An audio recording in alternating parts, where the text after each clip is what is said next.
Hello everyone. For those of you who don't know me, my name is Peter Llewellyn. I run the services at MedCommsNetworking.com for the global MedComms community. By that I mean people who work in and around medical education, medical communications, medical publishing.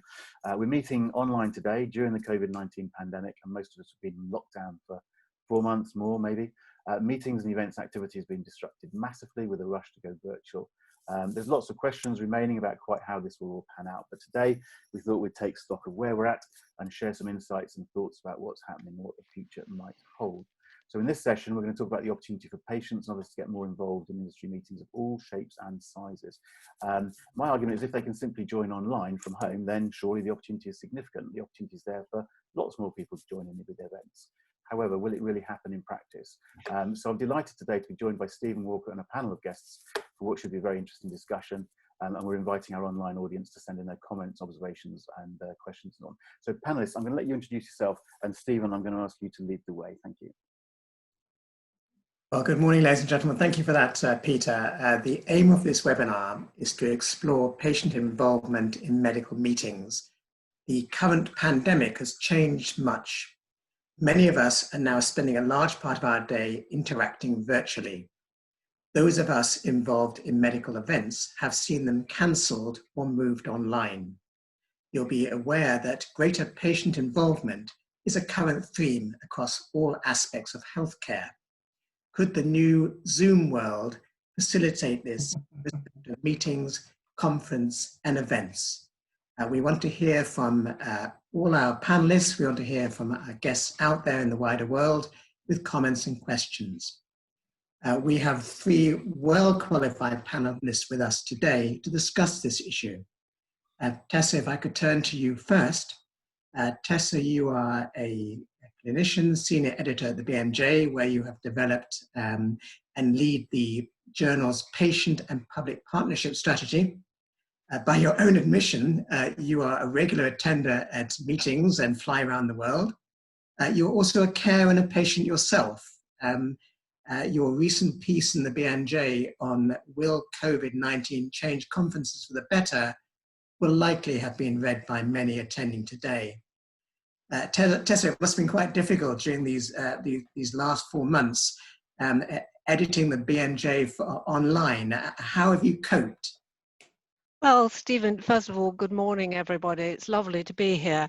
And well, like everyone else, you know, necessity is the mother of invention. And I'm delighted to say that due to the sort of enterprise and hard work of my colleagues, that the journal is coming out online with everybody working remotely from home. And also with the additional challenge of the fact that submissions to the journal have absolutely skyrocketed. So we're all dealing with vast amounts of papers, and it's been very stimulating, but we have as a journal risen to the challenge. Will you continue in the future, or will you be back in the office hopefully in a couple of months' time? I think all change. I think the office will exist in some, you know, shape or form, but there's no going back, actually. I think now we've all adopted a new way of working. A substantial number of people will continue to work remotely. They already were, because we're an international journal and we work with colleagues in many different countries, but it's fundamentally shaken us up, and no doubt for the better. Certainly for the better of the good of the planet. Trishna, may I turn to you? Trishna Bharadia, you were diagnosed with MS at the young age of 28, and you have since then worked tirelessly to support others since then. You have won many awards, and you are much demanded as a gifted speaker. I will always remember you attending our EuHIC Patient Heal Thyself conference at St. Giles 12 months ago, actually. While you delivered the keynote address to much praise. More importantly, you were on Strictly. Yes, I was. So that must have been an amazing experience for you. It was. I still have to pinch myself to remind me that it actually happened. It was 5 years ago now, if you can believe it. And it was directly as a result of my advocacy work. So when I was diagnosed with MS 12 years ago in 2008, little did I know that it would lead to me eventually appearing on Strictly Come Dancing. Yeah, it was amazing, and just goes to show that you never know where your advocacy work is going to lead to. Absolutely, it's a privilege to have you. Thank you very much. Thank you for having me. Richard, no means least, last but by no means least. Richard, you're a survivor of 2 cancers, a heart emergency, all sorts of other medical issues. You've acted as a carer, a family member for members of your family with both mental and physical problems. I know you as a great speaker at many of our events in the UK and in Germany. I also know you as editor of Biomed's Central Research Involvement and Engagement, and you keep sending me things to review, damn you. But you also wear many hats. Every time I speak to you, you've taken on a new role. What are you up to at the moment? Sitting at home doing quite a lot of webinars, if truth be told. I'm either doing them or desperately trying to catch up with them, which is something we may refer to later on in the discussion, because I know we're going to be talking about whether or not webinars and online working actually feels more inclusive. But in terms of patients getting something out of it, I'll throw this in now. It's actually now becoming quite difficult for some of us to keep up with the flow of information and the number of opportunities we're actually now being given. You have to pick and choose. And the reason I keep being involved in different things is because I can't stop saying yes. My latest escapade, I should reveal, I was one of the independent advisors on the British government's proposal to have an app to help detect and warn people if they'd been in contact with other people who had COVID-19. And of course, that app has still not materialized. So you can see how really useful I am. Richard. I don't think that was your fault, Richard. Yes. It's still come to fruition, really. Richard, I'm going to start off with you. I'm going to pose Tessa's question in her article. Tessa, on the 5th of June, your question was, will COVID-19 change conferences for the better? Do you think online meetings are the way forward? I think they will be the way forward for many meetings that currently take place, yes. But I'm not entirely sure that they're necessarily for the better. I think they are different and they offer different opportunities. One key thing, they definitely are better. They will allow patients who don't get to physical events to get to online events. And it's not just those patients who might otherwise go, it's the groups of people that we don't normally reach. There is a whole new range of opportunities. And it'd be lovely to hear Trishna's views on that, because that's kind of her speciality, not mine. So I think it will be different, but not necessarily better. One of the things patients do like is this human contact. Certainly when patients turn up to meetings and it's old friends, it's not just warm handshakes, it's big, big hugs, especially cancer patients. We're quite glad to know we're all still alive, and you do like the big hugs.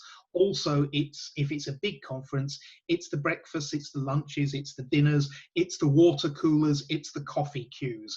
Those are the conversations that I suspect we may lose out on online. So they're not necessarily better, but it will be different. And I think it does represent a new way forward. Yes. Trishna, I have to go to you now, of course. So yes, I think what Richard has said is right. It's not that one is better than the other, it's that it's different. But one thing that virtual does do is it does improve access. Now, within the realms of the world of disability, that can provide a huge opportunity for people who wouldn't otherwise be able to physically make it to events, not just in the world of disability, but also people who potentially can't afford to travel to these events, who I have a full-time job, believe it or not. The advocacy work that I do is on top of a full-time job. And one thing that I always find a real struggle is trying to balance the number of events that I'm able to attend with the amount of time that I can take off work. online, it's been brilliant. I mean, there was one week and I was speaking at 4 different events, and had they been in person, they would have been in Washington, DC, New York, Basel and Brussels, and it was all in 1 week. And physically there's no way that, you know, that would have been possible, not only because I don't know how to teleport yet, but also I just wouldn't have been able to take that amount of time off work. Virtually, it was a couple of hours here and there during the week. And I think that that's going to be key. It's going to open up a new world for whole groups of patients who haven't otherwise had these opportunities before. And I think that that's going to be really important in terms of the development of patient advocacy, and hopefully the development of more patient advocates, because these kinds of events offer a really good educational opportunity. I mean, Richard, I'm sure will agree with me. We spend hours of our own time trying to educate ourselves, trying to hone our skills, trying to keep up with what the latest trends are, what the latest regulations are, how is the, you know, the industry moving, how is the NHS or healthcare moving, etc., etc. And traditionally, it's been at these physical conferences. Now we have so much more opportunity to do this. And what I call the patients by experience, who are the people who have, you know, their own experience with their own condition, but sort of little else beyond that. If they then want to move to become patient advocates, the virtual world actually provides that opportunity in a way that just wasn't possible before. And that's a very full answer. Thank you very much for that. Tessa, have you had any more thoughts since your article? In answering your own question, will COVID-19 change conferences for the better?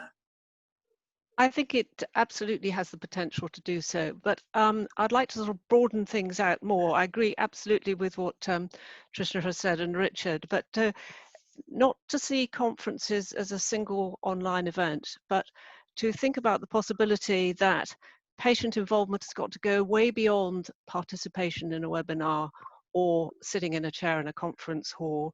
And the model that we advocate at the BMJ is that patients' role is involved as co-planners and co-designers of the whole event.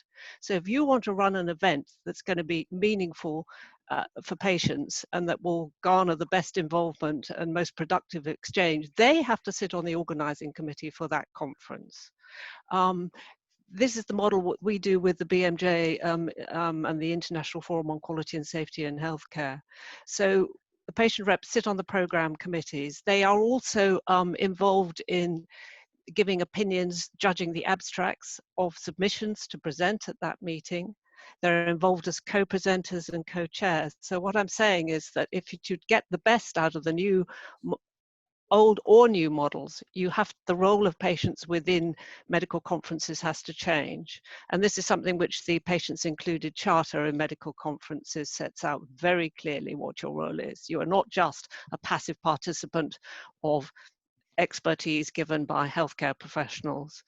And I think I was going to say, sorry to interrupt, Tessa, having said that, I'm going to say something a bit controversial here. Patients Included label, in many cases, it's very easy to tick the boxes, but actually not produce what is a properly patient-focused event. Now, there's many medical congresses or conferences, because we have to remember that it's not just the congresses, it's also these industry commercial conferences as well, that I have seen, which have that Patients Included label, but actually if you delve deeper, it's just, it's all been very tokenistic. They've managed to check the boxes. There's one congress in particular, and it has a Patients Included label, yet they're charging patients €250 in order to register for a virtual conference. How is that patients included? You know, that's not accessible. That's unacceptable.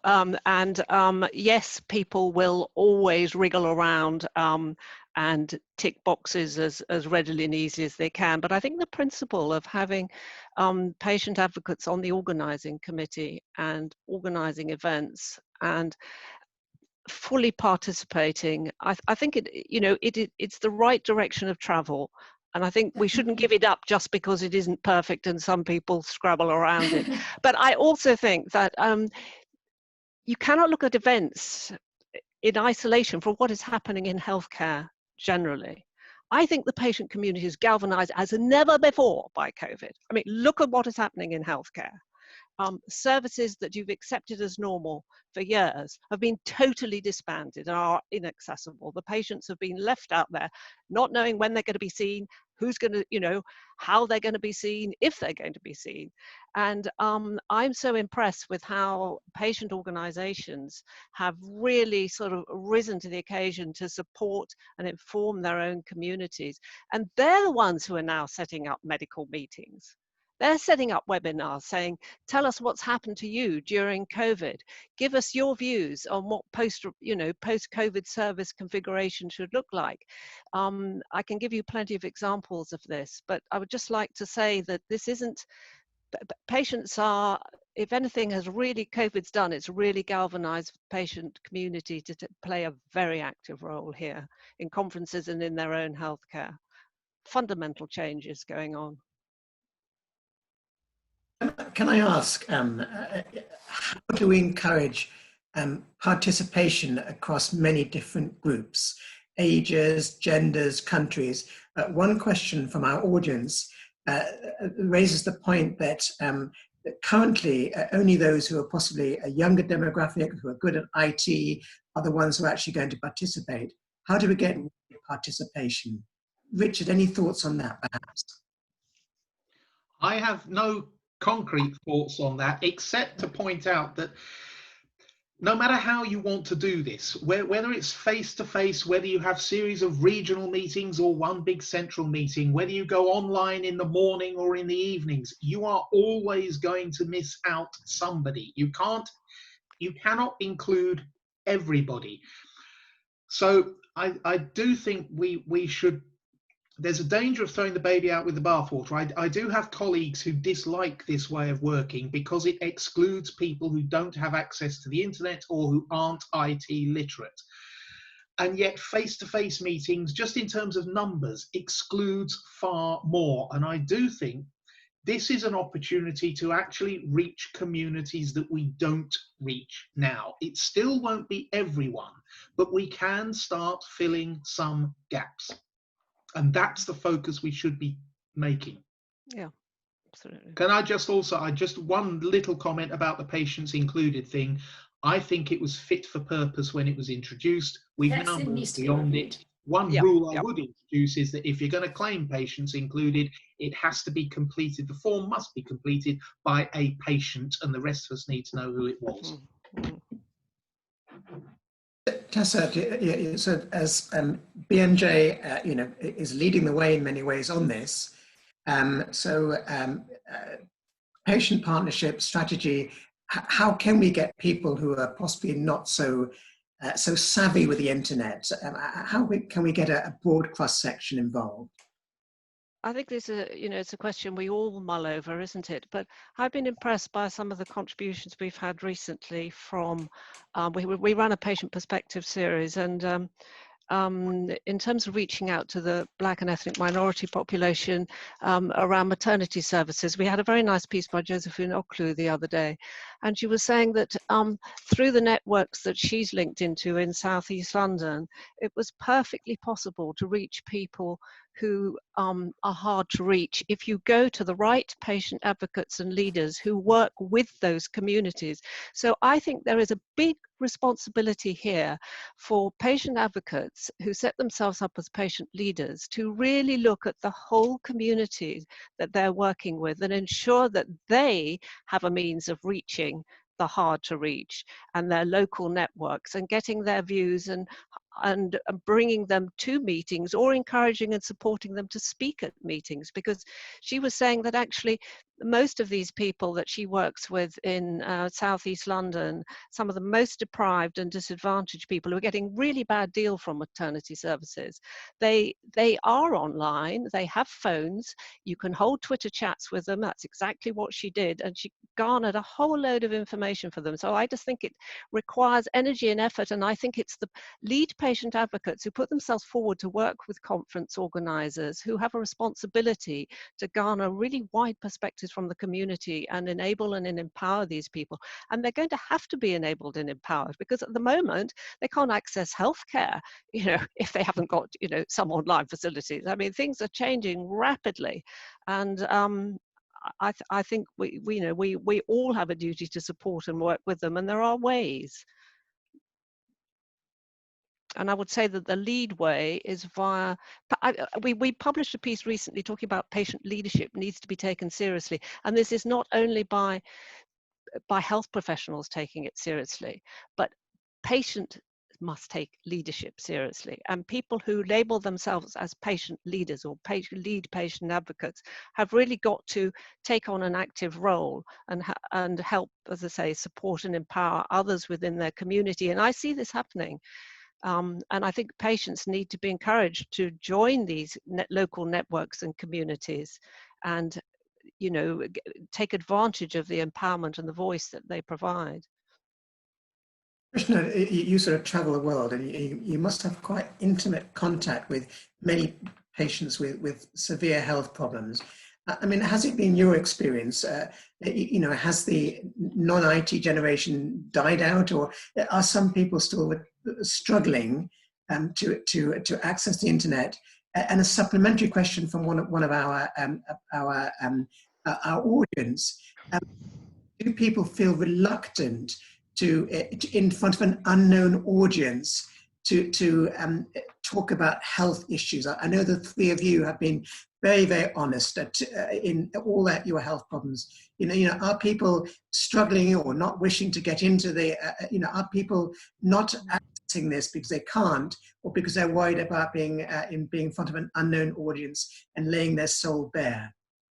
So in answer to your first question, I think, so generally, I think COVID has increased access, increased the knowledge about technology. I mean, my mum is notoriously known for not being technologically savvy whatsoever. She can now use Zoom. She's actually logged into this webinar from the lounge, and I didn't have to help her. She was able to do it on her own. So I think that, I mean, just generally the population is more aware of all of these tools that are available. What Richard said earlier was very correct. There is always going to be, you know, groups of people you're just not going to be able to reach. You can't be everything to everyone. That's just the way of the world.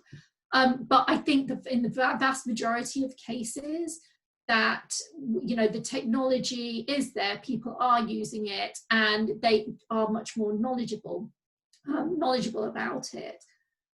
In terms of the second question, you're going to have to remind me what it was. Because so one of our audience raised the issue about, you know, some patients may be reluctant in front of an unknown audience, yeah, to actually sort of lay their soul bare and talk about their health experiences. Any thoughts on that? So in terms of it being an unknown audience, to be perfectly honest, I've stood on stages in front of 700 plus people. That to me is an unknown audience. I don't know every single person. I'm not going to meet every single person. And when you're doing things online, to be honest, it's very much the same thing. I think the only difference is that obviously we can't see everyone. I mean, I can read names, and actually it's quite nice. I've actually recognized a few people that I know who are in the audience. What I think virtual does do is it potentially gives the opportunity to people who wouldn't be comfortable standing up physically in person on a stage, because if I want to, I can change my name, I can switch my video off, and I can just talk anonymously. And actually, I think that's very important. Coming from an Asian background where disability, chronic illness is still very much swept under the carpet, it's not spoken about, there's a lot of prejudice and stigma still attached to long-term conditions and disability. And traditionally, in order to be a patient advocate and have your voice heard, you have to be very much out there and, you know, a public face. Virtual means that actually you don't have to be. And if I wanted to, I could have done this completely anonymously, which means that my voice and my, you know, my views and opinions are still being heard, but people don't necessarily have to know it's me, because not everybody is comfortable about talking about, you know, talking about their health issues, or, you know, the issue is not just about the health issues, but it's the issues surrounding that. So within the Asian community, there's lots of things surrounding marriage prospects. How does your family react? How is the community reacting, etc., etc. And people may not be comfortable talking about that if they know that somebody can actually put a face to it. Yeah. Virtual means that we're increasing that accessibility and those opportunities for those people. Can I just come in, Stephen, because I think there's difference in emphasis here, because your questions are about patients making a contribution to the event. And actually, if you go on YouTube, there's dozens, hundreds, thousands of patient videos. You know, there are many people who are happy to tell their story to a machine, not to an audience of people that they can see. I think Tessa's point is actually much more interesting. It's what patients who attend conferences, what do we do afterwards? And a lot of the live events, certainly things like the National Cancer Research Institute conference in the UK, any bursary to attend it, there is a requirement that you fill out, you commit to doing something with the knowledge, to sharing it with your local patient group, whether it's real or online. And I think that there are huge opportunities here for patients now to take advantage of that kind of facility. But Tessa was right, the onus is on us to do it. If we're going virtual, there's no way conference organisers can actually hold us to do that.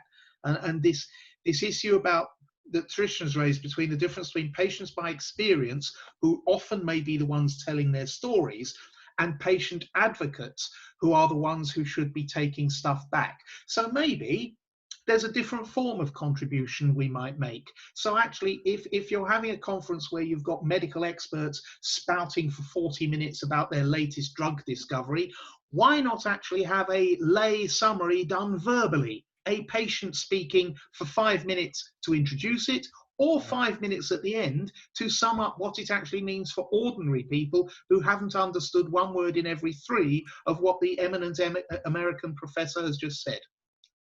Absolutely. My answer to that, Richard, that's a great idea, but I would like that American professor to co-frame his entire session with a patient. I mean, you know, if it's not information must be understandable to all, and if you're talking to a general practitioner who's managing that patient, or to the patient, you know, I think that abstruse presentations, I think, are in no one's interest. So I really want to emphasize co-production of conferences in the way that we should be co-producing policy, co-producing new forms of service delivery. This is, to my mind, the way forward. But I think that just to go back to the how do we get the hard to reach voices, I have a very rare cancer, and I've been, you know, a few years back there was no online community. Now there is a very active international community because it is so rare. There is no expertise in a single country, but this is now 1,000 strong. I'm seeing people from Russia, from Korea, from all the switching on and saying, how do I get, you know, just with some really basic questions, and others who are incredibly savvy and who are translating the recent, you know, who flagging up ongoing clinical trials, wonderful quality information. And I see these networks now open to all, being embraced by a wider than ever section of people. And that those, as I say, who put themselves forward as advocates and leaders can go to these communities now and distill, the questions, the issues that matter to patients everywhere, that are very often incredibly common, the concerns, wherever you may live, and then present these to and to conference organizers and say, these are, if you're going to be on a organizing committee, saying these are the issues, we've got to have a session that discusses this. We should have a side session particularly just for patients, where we would like to lead and moderate.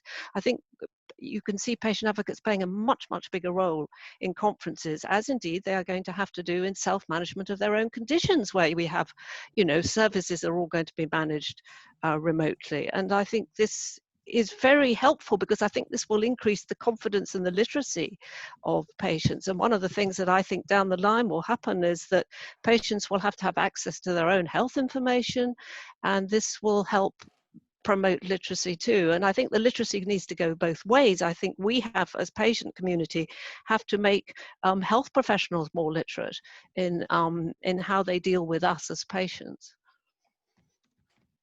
and interact with us. We're having lots and lots of questions come in, which is really gratifying to see. So thank you very much for that. Could I ask you about the finances of it all? So one of our delegates mentions, having to pay for this as being off-putting. Any thoughts? Should the patients always be free? Should they make some nominal contributions? Some people might say, if you don't contribute, something to appreciate. Should patients perhaps be paid to join these conferences? Any thoughts on that? Trishna, can I come to you? So I have some very well-known views about this. Go for it. Firstly, particularly if if it's virtual, yes, it should be completely free. So the things that have often prohibited patients and patient advocates from attending in-person events have been logistics, cost, and whether or not they're actually going to get something out of the event, or whether they're going to be able to contribute to it. Now, if something is virtual, there is absolutely no excuse why any conference organizer, congress organizer should be charging patients a fee. There is no excuse for it. In terms of if a patient is being asked to be a speaker, then often, the conference organizers will say to me, oh, we don't pay any of our speakers because it will introduce bias. Well, actually, the vast majority of these speakers are being paid a salary. This is their job. As a patient advocate, no, it's not. I'm taking, if I have to, I don't know, fly to Basel, for example, for a conference, that's 3 days out of my paid job. And all of the time it takes to rehearse and prepare the presentation. No, I shouldn't be doing that for free, because these congresses are essentially, they're asking people, industry, HCPs, whoever it is, they're charging them registration fees.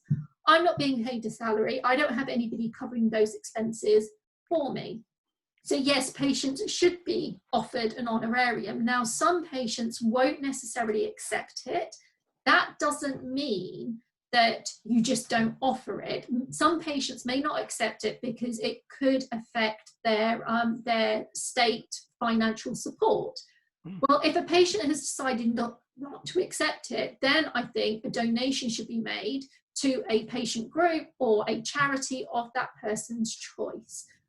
Because otherwise you then get what is basically 2 tiers of patient speakers, the ones that cost the patient or the conference organizers, and the ones who don't. And actually that pot of money should be available, and it should go somewhere, because we add value, we add our experience, we add our knowledge. That shouldn't go without being recognized, just the same way that you wouldn't expect an industry speaker to take 3 days out of their annual leave to come and speak at your conference. Those are my views on that subject.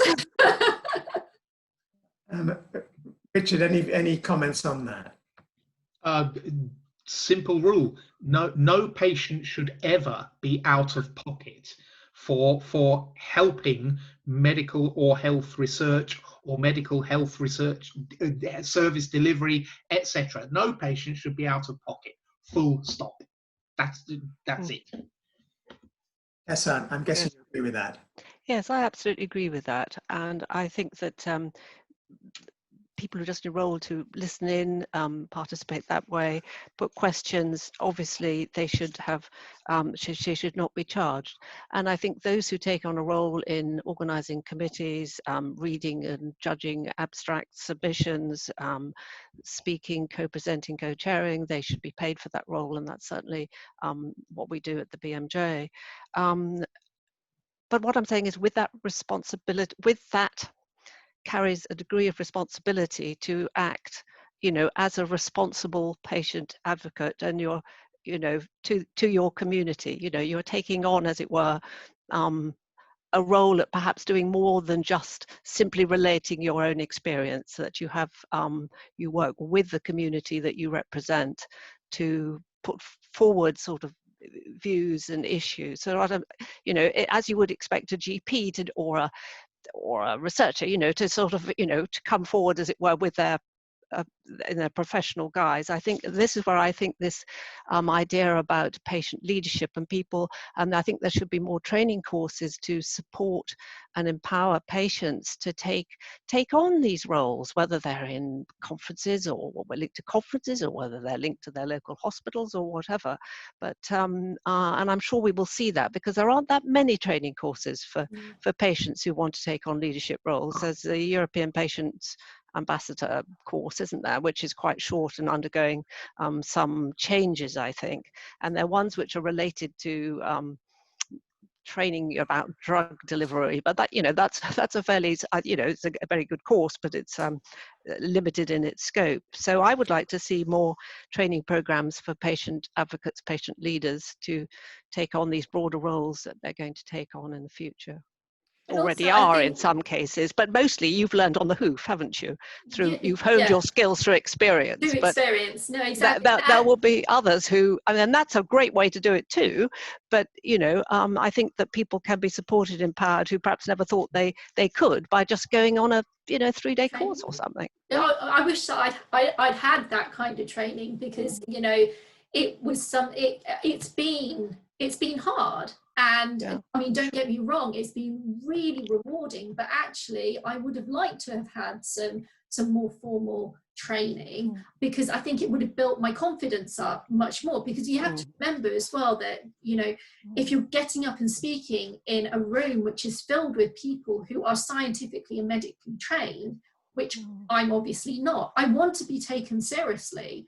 I don't want to be that tokenistic person who they just sort of brought out to say, well, let's hear your story. And when I'm speaking about things like health literacy and patient engagement and the drugs development process, I don't want to be, you know, making mistakes, because then that, you know, somebody will say, well, yeah, she doesn't really know what she's talking about. So that training can really help. I think the other thing that I think will be really beneficial is to have more mentorship programs. Now, I'm currently mentoring a number of patient advocates, aspiring patient advocates in different disease areas, and from everything from, you know, public speaking skills to understanding contracts to negotiating fees to what they can and can't be, you know, asked for when it comes to logistics, all that kind of thing. And I'm doing that because I didn't have anybody that I could speak to, and actually just that in itself is one of the roles which, as Tess you've mentioned, that as patient leaders we also have a responsibility to help bring up that next generation of patient advocates, and mentoring is a good way of doing that. We're heading towards our last 5 minutes of this session. It's gone so quickly, and I've learned a lot from the three of you. Thank you for that. I just like to be practical to come out of this. Over these last 4 months, and perhaps you have been to some, attended some online events. Perhaps you've attended some awful online events. What advice have you got going forward? You know, how do we make it a good event? How do we actively use the skill of the patient in this? You know, what can we do practically to make this a great learning experience for everyone. Patients not feeling that they're simply a token event. You know, it sounds good having a patient involved, but how can we actually, you know, what tips have you got? What advice have you got? And have you seen any great models in these last few weeks? Any tips to pass on to our audience, please? Trishna, you look like you're ready to go. So I think it really goes in a similar sort of vein to the physical events. I think patients should be included in the organisation of these virtual events. We also have to remember that you can't just transpose a physical event into a virtual one. It's not practical to be expecting somebody to sit in front of their computer for 8 hours because you've got, for example, back-to-back sessions. We need to be thinking about the virtual world in a way where we're thinking about it as a different entity, not just, like I said, taking a physical event and transposing it. And I think getting patients involved in the agendas, in the way that the event is put together, making sure that you have a variety of things like presentations, panel sessions, polls, discussions. Make sure you have plenty of time for audience interaction as well, because with online, it can be very, very easy to lose the audience because you're not actually physically in a room, whereby, you know, actually it's not the done thing to be, you know, sat in your chair and you've fallen asleep. If you're behind a computer, you know, you can lose the audience's attention very quickly. And then once you've lost them, you've lost them. So we need to be thinking about the way that these virtual events are being put together, not just so that it helps patients, but it helps everyone, anybody who wants to attend and anybody who obviously wants to speak as well, because speaking for a virtual event is also very different to speaking at a physical one as well. Excellent answer. Richard, can I ask, have you sort of got any special tips? Is there a special format we need? Are there special sharing skills? How does one make a great meeting that involves patients? There are particular skills, of course, which some people have and some people don't. And I think Tessa and Trishna have already covered this idea about learning and development. I personally, I don't like the word training. It's actually learning and development. I think that's much user friendly. For me, bearing in mind, I am involved in organising some conferences, including EuHIC and others. I think I just have 3 questions, really, which is, what do we want patients to contribute to this conference? What do we want patients to take out and take away from this conference? And what do we need to do to help both those things happen? And on the one hand, it's often speak or ask questions, and you leave it there because some people will and some people won't. But it comes back to this taking away. It comes back to what Tessa said earlier. Working virtually gives so many more of us so much more of an opportunity to learn and to share. And so the question I always ask myself is what did I get out of that? But then what am I going to do with it? Who do I need to tell? And who do I want to tell, which may not be the same things. So it's what we do. We now have this opportunity and we should be grabbing it with both hands and then doing something with it. Excellent answer again, Richard. Thank you. Tessa, you have the last word on this. Any thoughts? Well, just to go back to beat the same drum, think ahead. Any event has to be well planned. Get patients in at the outset in planning and designing that session. Get them to be co-presenters at a webinar. Find the right people to work with, and think about asking a lot of the relevant questions up front. Let's say it's about some aspect of diabetes. Now, the whole areas around education, and I'm talking about education of health professionals as well as patients, about the policies within that sphere, with how clinicians practice, interact with patients, how patient self-management, what the research agenda is. Patients have got to be involved in all of these different aspects of healthcare. So within the context of any meeting, these are all issues which I think can be raised and be discussed ahead and be made aware of what the agenda is.